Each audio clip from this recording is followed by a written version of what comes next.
اللہ رب العزت نے فرمایا لا اقسم بہذا البلد، تو ارشاد فرماتے ہیں باری تعالیٰ کہ اس وجہ سے اس شہر مکہ کی قسم نہیں کھاتا کہ میرا گھر اس میں ہے۔ کعبۃ اللہ، اس کو دینی اصطلاح میں بیت اللہ کہتے ہیں، اللہ کا گھر کیا کہتے ہیں؟ اور قرآن میں بھی اسی طرح وَلِلَّهِ عَلَى النَّاسِ حِجُّ الْبَيْتِ مَنِ اسْتَطَاعَ إِلَيْهِ سَبِيلًا، جس کو توفیق ہو وہ اللہ کے گھر کا حج کرے۔ تو اس کو آپ بھی بیت اللہ جانتے ہیں، بیت اللہ اللہ کا گھر ہے۔ تو آیت کریمہ، دونوں آیتیں بتا رہی ہیں کہ اللہ اس شہر مکہ کی قسم کھاتا ہے۔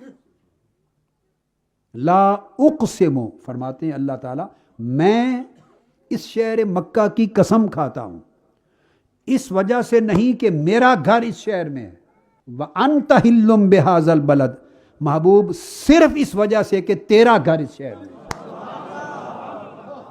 مگر میں رب ہو کر اس شہر مکہ کی جو قسم کھا رہا ہوں وہ صرف اس لیے کہ میرے مصطفیٰ کا گھر اور قیام و مسکن یہاں ہے۔ یہ تو دوسری آیت کریمہ کی معنوی مناسبت تھی، پہلی آیت تھی اللہ کی قسم کی تفسیر تھی، اللہ کی قسم کی علت بیان کر دی تھی۔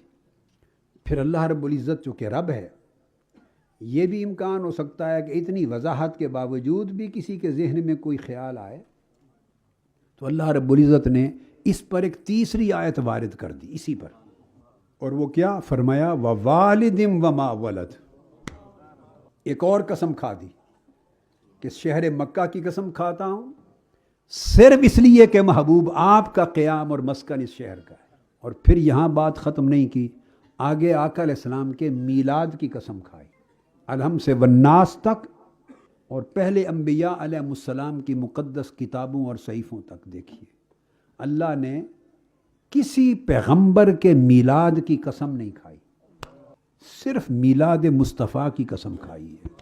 ابراہیم علیہ السلام وہ پیغمبر ہیں جنہوں نے آقا علیہ السلام کی ولادت و بعثت کی یہاں کھڑے ہو کر دعا کی تھی کہ باری تعالیٰ مجھے اپنے محبوب مصطفیٰ کا دادا بنا دے۔ تو ان کو مراد لیا گیا مگر ان کا بھی نام نہیں لیا، چونکہ آدم علیہ السلام سے لے کر سیدنا عبداللہ تک جتنے آباء و اجداد آقا علیہ السلام کی نسب مبارک میں آتے ہیں، ہر ایک کی پاک صلب سے حضور کا نور منتقل ہوتا رہا نا، ہر پاک صلب سے منتقل ہوتا رہا۔ تو اللہ رب العزت نے ایک عجیب اسلوب اپنایا، یہاں پر قسم کھا کہ ایک کا، دو کا، تین کا نام لوں تو باقی صلبیں رہ جاتی ہیں۔ فرمایا ووالدن، تنکیر کے ساتھ جو عموم پہ دلالت کرتی ہے۔ فرمایا میرے محبوب ہر اس پاک صلب کی قسم جسے آپ کے نسب میں آپ کے آباء و اجداد میں داخل ہونے کا شرف حاصل ہوا، آدم علیہ السلام سے لے کر حضرت عبداللہ تک، ہر اس پاک صلب کی قسم جو آپ کے نسب میں شامل ہے اور والد ہونے کا شرف رکھتا ہے۔ تو ہر صلب کی قسم کھا لی، اور ختم کہاں بات کی؟ وما ولد، اور قسم اس مصطفیٰ کی جس کی یہاں ولادت ہوئی۔